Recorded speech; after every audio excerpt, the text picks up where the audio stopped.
मासिक धर्म समय रे कौन आपण माने एही भूल करूछंती कि तेबे एबे ही सतर्क होई जांतु। दर्शक बंधु एही भूल करिबा द्वारा आपनक घर को दरिद्रता बास करिथाय। जनतर हेउ किंबा अजाणतर हेउ जदि महिला माने एही पांचटी भूल मासिक धर्म समय रे करि दियंती तेबे से माने सदा सर्वदा निसंतान होई रुहंती। दर्शक बंधु आज मध्य एही समाज रे एमिति बहुत नारी अछंती जे गोटे संतान पय बहुत दुखी अटंती। जानिचंते कि एही मासिक धर्म समय रे करुथुबा भूल पई सेमानंकु एही दशा भोगिया पई पड़िथाय एवं एही कथा आज जे विषय वस्तु आज आपण मानकु नै आसीची एहा पुराण एवं शास्त्र रु वर्णित अछि सेथिरु संग्रहित करा जायछि। दर्शक बंधु नारी माने एही मासिक धर्म समय रे जदि एपरि भूल करि दियंती सेमानक घरर प्रत्येक सुख पानी परी चली जाए, सुख दुख रे परिणत हो जाए। तबे चलंतो सेही पांचटी भूल कोन अटे आजर वीडियो रे जानिबा। ता आगुरु मो दर्शक मनकु अनुरोध करूछि जे मो वीडियो को निहाती शेष पर्यंत देखंतो। जेउ माने मो चैनल नुआ आसुचंती सब्सक्राइब करी पाखरे थिबा बेल आइकन को क्लिक कर दियंतो जा द्वारा कि मो चैनल माध्यम रे आसुथबा प्रत्येक नोटिफिकेशन आपण मनक पाखरे जल्दी पहुंची परिबो एवं एही वीडियो को बहु मात्रा रे शेयर करंतो जा द्वारा नारी माने जे कोनोसी मध्य नारी एही वीडियो को देखि सारिबा परे एही भूल करिवे नाही। मु एतिकी तो कहि परिबि जे एही सब भूल नारी माने निज जीवन रे एवं मासिक धर्म समय रे तो निहाती करिथांती जार फल स्वरूप सेमानंकु भोगिबाकु पड़िथाय भयंकर दशा। चलंतु मु आज आपण मानकु गोटे गोटे करी सेही दोष गुडी को विषय रे जणाइबी एवं आपण माने चेष्टा करिवे जे एही दोषरु एही भूल कर्मरु एही पाप कर्मरु आपण माने बंची की रहिबे।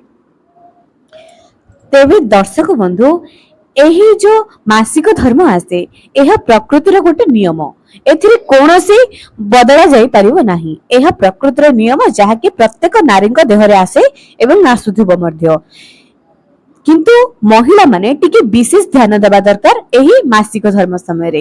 एही पांचटी भूल सेमानक जीवन को जेते अंधकारमय करदेबो सेमानकर शरीर को मर्द असुस्थता करदेबो एमिति कि कैंसर भलिया रोग सेमानक जीवन को आसी पारे।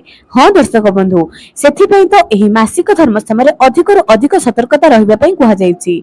चालंतु प्रथमे जानिबा केउ पांचटी भूल नारी माने करबा को मना करा जायछि। मासिक धर्म समय रे जदि नारी माने निज स्वामी सह सहवास करंती तेबे तांको ब्रह्म हत्या पाप लागि थाए जेउ फल स्वरूप जेउर पाप कर्म फल स्वरूप सेमानंकु निसंतान हेबार दुर्भाग्य सेमानंक भाग्य रे आसी थाए। दर्शक बंधु क्षमा करिबी जदि आपण माने मोर एही कथाटी को आपनको हृदय को कष्ट देथिबो किंतु दर्शक बंधु एही वीडियो नव विवाहिता महिला मानक पाखकु निश्चय पठांतो।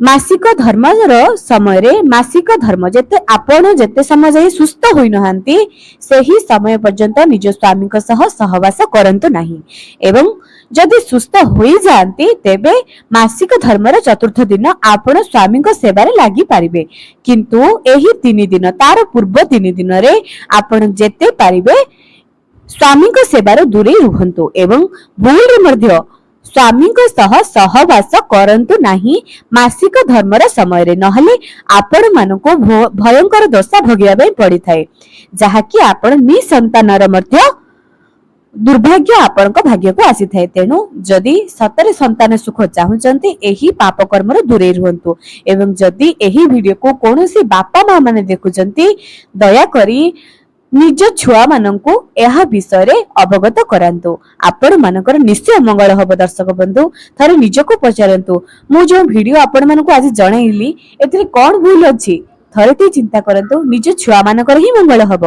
द्वितीयटी एयाउटे जे आमे जे वृक्ष लगाउछे केवल तुलसी वृक्ष नुह कि कौनसी देव वृक्ष नुह प्रत्येक गछ को महिला माने निज मासिक धर्म समय रे जल दियंतु नाही किबा स्पर्श करंतु नाही। एपरी करिबा द्वारा आपण मानको ब्रह्म हत्या पाप लागि थाए। दर्शक बंधु एही कथाटी पुराण रो वर्णित अछि। एबे आपण माने कहिबे जे मासिक धर्म समय रे जदि आमे माने हमर गछर जत्न न नबो तेबे ସେମାନେ ସୁଖୀ ଯିବେ। ଘରର ଅନ୍ୟ ସଦସ୍ୟ ମାନେ ସେମାନଙ୍କର ସେବା କରିପାରୁନାହାନ୍ତି। ଯଦି ଆପଣ ଜଣେ ଅଛନ୍ତି ତେବେ ଆପଣଙ୍କର ସାହି ପଡିଶାକୁ ଟିକେ କହିଦିଅନ୍ତୁ, ନତୁବା ଘରେ ଯଦି ଛୁଆମାନେ ଅଛନ୍ତି ସେମାନଙ୍କୁ ବି ଟିକେ କହିଦିଅନ୍ତୁ, ନିଶ୍ଚୟ ହବ, କିନ୍ତୁ ଆପଣଙ୍କର ହିଁ ମଙ୍ଗଳ ହବ। ଦର୍ଶକ ବନ୍ଧୁ, କେବଳ ଆମେ ଯଦି ପାପ କର୍ମ କରିବା କେବଳ ଆମ ଉପରେ ହିଁ ଖରାପ ପ୍ରଭାବ ପଡିବ ତାହା ନୁହଁ। ଆମ ଘରେ ବହୁତ ସଦସ୍ୟ ଅଛନ୍ତି, ସ୍ୱାମୀ ଅଛନ୍ତି, ବାପା ମା ଅଛନ୍ତି, ଶାଶୁ ଶ୍ୱଶୁର ଅଛନ୍ତି, ଛୁଆମାନେ ଅଛନ୍ତି। କାହିଁକି କାହାର ଜୀବନକୁ ଆମେ ଖରାପ ଆଡକୁ ଗତି କରିବା? ଚେଷ୍ଟା କରନ୍ତୁ ମାସିକ ଧର୍ମ ସମୟରେ କୌଣସି ଗଛ ମାନଙ୍କୁ ବୃକ୍ଷ ମାନଙ୍କୁ ଜଳ ଦିଅନ୍ତୁ ନାହିଁ କି କୌଣସି ପ୍ରକାରର ପତ୍ରକୁ ମଧ୍ୟ ସ୍ପର୍ଶ କରନ୍ତୁ ନାହିଁ। 3 ଦିନ ପରେ ଆପଣ ଏହି ସବୁ କାମ କରିପାରିବେ। ତୃତୀୟ ଜିନିଷଟି ଏଇଆ ଅଟେ ଯେ ମାସିକ ଧର୍ମ ସମୟରେ ନାରୀମାନେ ପୂଜା ପାଠ କରନ୍ତୁ ନାହିଁ। କୌଣସି ଦେବାଳୟ, ତୀର୍ଥସ୍ଥାନ, ବ୍ରତ, ଉପବାସ ଏସବୁରୁ ଦୂରେଇ ରୁହନ୍ତୁ। ଉପବାସର ଅର୍ଥ ଏଇଆ ଅଟେ ଯେ ଆପଣ ଗୋଟିଏ ଉପବାସ କରୁଛନ୍ତି, ମାସିକ ଧର୍ମ ଆସିଗଲା, ଆପଣ କଣ କରିବେ? ଆପଣ ଉପବାସ ଯେପରି ଅଛନ୍ତି ସେପରି ରହିପାରିବେ, କିନ୍ତୁ ଭଗବାନଙ୍କ ପ୍ରସାଦ ଖାଇବେ ନାହିଁ, ଭଗବାନଙ୍କର ପାଦୁକାକୁ ଗ୍ରହଣ କରିବେ ନାହିଁ। ବାସ୍ ଏଇଆ। ଦେବାଳୟ, ତୀର୍ଥସ୍ଥାନ ଏହା ଅତ୍ୟନ୍ତ ପବିତ୍ର ସ୍ଥାନ ଅଟେ। ମାସିକ ଧର୍ମ ସମୟରେ କିଛି ଲୋକ ଏଇଆ କୁହନ୍ତି ଯେ ମାସିକ ଧର୍ମ ସମୟରେ ସ୍ତ୍ରୀ ଅପବିତ୍ର ଅଟନ୍ତି, କିନ୍ତୁ ଦର୍ଶକ ବନ୍ଧୁ, ପ୍ରକୃତିର ନିୟମ, ଏହା ତ ଭଗବାନଙ୍କର ନିୟମ ଅଟେ। ତେବେ ଏହା ଅପବିତ୍ର କିପରି ହୋଇପାରେ? ଯଦି ଗୋଟିଏ ନାରୀ ମାସିକ ଧର୍ମ ତା ଦେହକୁ ନ ଆସେ, ରଜସ୍ୱଳା ସେ ନ ହୁଏ, ସେ କିପରି ଗୋଟିଏ ସନ୍ତାନକୁ এই ଦୁନିଆର ଆଲୋକ ଦେଖାଇ ପାରିବ? ମା ପର ମମତାମୟୀ, ସ୍ନେହମୟୀ ସେହି ନାରୀ ପାଇଁ ତ ଏହି କୁଳ ଉଜ୍ଜଳ ହେଉଛି। ଯେତିକି କିଛି ଲୋକ ଏହାକୁ ଅପବିତ୍ର ବୋଲି କୁହନ୍ତି ନାହିଁ, କିନ୍ତୁ କିଛି ଲୋକ କୁହନ୍ତି ଯେଉଁମାନଙ୍କର ଅନ୍ଧବିଶ୍ୱାସ ବା ସେମାନଙ୍କ କଥା କେବଳ ସେମାନେ ହିଁ ବୁଝିପାରିବେ। କିନ୍ତୁ ଦର୍ଶକ ବନ୍ଧୁ, ମାସିକ ଧର୍ମ ସମୟରେ ବୈଜ୍ଞାନିକ କାରଣ ଯଦି ଆମେ ଦେଖିବା କାହିଁକି ଆମେ ଦେବାଳୟ ଏବଂ ତୀର୍ଥସ୍ଥାନକୁ ଯିବାକୁ ଅନୁଚିତ ମନେ କରାଯାଇଛି, ଆମ ମହିଳା ମାନଙ୍କର ରଜସ୍ୱଳା ସମୟରେ, ମାସିକ ଧର୍ମ ସମୟରେ ବହୁତ ବ୍ୟାକ୍ଟେରିଆ ବାହାରକୁ ଆସିଥାନ୍ତି। ଯଦି ସେମାନେ ଅନ୍ୟର ସଂସ୍ପର୍ଶରେ ଆସିବେ କିମ୍ବା ସଫାସୁତୁରା ନ ହେବେ ତେବେ ଅନ୍ୟମାନଙ୍କୁ ମଧ୍ୟ ଇନଫେକ୍ସନ ହୋଇଯିବ। ବାସ୍ କେବଳ ଏହି ଗୋଟିଏ କାରଣ। ସେଥିପାଇଁ ତ ହୁଏତ ଏହାକୁ କିଛି ଜଣ ଅନ୍ଧବିଶ୍ୱାସ କରିଦିଅନ୍ତି ଏବଂ କିଛି ଜଣ ଏହାର ସାଇଣ୍ଟିଫିକ ରିଜନ ପାଇଁ ହିଁ ନାରୀମାନଙ୍କୁ ଏହି 3 ଦିନରେ ଟିକେ ଆରାମ କରିବା ପାଇଁ କୁହନ୍ତି, ସବୁ କାର୍ଯ୍ୟରୁ ବିରାମ ଦେଇ ଦିଅନ୍ତି। ଏବେ ଆପଣମାନଙ୍କର ମନ ଏଇଆ ଅଟେ ଯେ ଆପଣମାନେ ଯାହା କରିପାରିବେ, ଆପଣମାନେ ଅନ୍ଧବିଶ୍ୱାସ ବୋଲି ଭାବନ୍ତୁ କିମ୍ବା ସତ ବୋଲି ଭାବନ୍ତୁ, ବିଜ୍ଞାନ ବହୁତ ଆଗକୁ ଯାଇଛି ଏବଂ ଆମେମାନେ ସମସ୍ତେ ଏଜୁକେଟେଡ, ଆପଣମାନଙ୍କର ଇଚ୍ଛା। ଏବେ ଚତୁର୍ଥ ଭୁଲଟି ଏଇଆ ଅଟେ ଯେ ମାସିକ ଧର୍ମ ସମୟରେ ନାରୀମାନେ ଖାଦ୍ୟ ବନାନ୍ତୁ ନାହିଁ। ଏହା ଗୋଟିଏ, ଦେଖନ୍ତୁ ଦର୍ଶକ ବନ୍ଧୁ, ବ୍ରାହ୍ମଣ ମାନେ ଯଦି ଖାଦ୍ୟ ବନାଇ ନିଜ ସ୍ୱାମୀଙ୍କୁ ପରସିବେ, ନିଜ ପୁତ୍ରକୁ ପରସିବେ, ତେବେ ସେମାନଙ୍କର ଯୋଉ ପଇତା ସେମାନେ ମାନେ ପିନ୍ଧନ୍ତି ସେ ମାରା ହୋଇଯାଏ ବୋଲି କୁହାଯାଏ, ଯାହା ବ୍ରାହ୍ମଣ ମାନଙ୍କର ନୀତି ଅଛି। ଏବେ ପ୍ରଶ୍ନ ଏଇଆ ଆସେ ଯେ ଯେଉଁମାନଙ୍କ ଘରେ କେବଳ ଜଣେ ଏକୁଟିଆ ହିଁ ମଣିଷଟିଏ ଥିବ, ସେ କିପରି ରୋଷେଇ କରି ଅନ୍ୟମାନଙ୍କୁ ନ ଦେଇ ରହିବ? ଦର୍ଶକ ବନ୍ଧୁ, ଗୋଟିଏ କଥା କୁହାଯାଇଛି ଯେ ଅକାଳେ ନିୟମ ନାସ୍ତି। ଯଦି ଆପଣ ମାନେ ବଡ ପରିବାରରେ ରହୁଛନ୍ତି ତେବେ ଆପଣ ଦୂରେଇ ରୁହନ୍ତୁ। ଯଦି ରହୁନାହାନ୍ତି ଆଉ କଣ କରିପାରିବେ? ଖାଦ୍ୟ ବନାଇବା ସମୟରେ ରାମଙ୍କ ନାମ ତ ଜପି ପାରିବେ, ଭଗବାନଙ୍କୁ ସ୍ମରଣ ତ କରିପାରିବେ। ଏତିକି କରିବା ଦ୍ୱାରା ଆପଣଙ୍କର କୌଣସି ପାପ ଲାଗିନାହିଁ, ଯାହା ମୁଁ ଶୁଣିଛି, ଯାହା ବଡ ବଡ ପ୍ରବଚକ ମାନେ, ବିଦ୍ୱାନ ପଣ୍ଡିତ ମାନେ ଯାହାକି ସେମାନଙ୍କର ସଭାରେ ଏହି କଥା କହିଛନ୍ତି ଆଉ ମୁଁ ଶୁଣିଛି। ତ ମାସିକ ଧର୍ମ ସମୟରେ ଯଦି ଆପଣ ବାଧ୍ୟ ହେଉଛନ୍ତି ରୋଷେଇ କରିବା ପାଇଁ, ଆପଣ କଣ କରନ୍ତୁ, ଭଗବାନଙ୍କ ନାମ ସ୍ମରଣ କରନ୍ତୁ, ଭଗବାନଙ୍କୁ ଅର୍ପଣ କରିଦିଅନ୍ତୁ ଯେ ପ୍ରଭୁ ମୋର ଅସୁବିଧା ପାଇଁ ବୋଲି ମୁଁ ଆଜି ରୋଷେଇ କରୁଛି, ମୋର ପାପ ପୁଣ୍ୟ ଆପଣ ନିଜେ ହିଁ ବିଚାର କରନ୍ତୁ। ଏବଂ ମାସିକ ଧର୍ମ ସମୟରେ ଆପଣ ଯେତେ ସଫାସୁତୁରା ହୋଇ ରୋଷେଇ କରିବେ, ଆପଣଙ୍କର ଏବଂ ସେହି ଖାଦ୍ୟ ଖାଉଥିବା ବ୍ୟକ୍ତି ବିଶେଷ ମାନଙ୍କର ଶରୀର ସେତେ ସୁସ୍ଥ ହୋଇ ରହିବ। ତେଣୁ ମାସିକ ଧର୍ମ ସମୟରେ ଆପଣମାନେ ଭୁଲରେ ମଧ୍ୟ ଖାଦ୍ୟ ବନାନ୍ତୁ ନାହିଁ। ଯଦି ଆପଣମାନଙ୍କର ସୁବିଧା ଅଛି ବନାନ୍ତୁ ନାହିଁ, ଯେତେ ପାରୁଛନ୍ତି ସେତେ ଆରାମ କରନ୍ତୁ।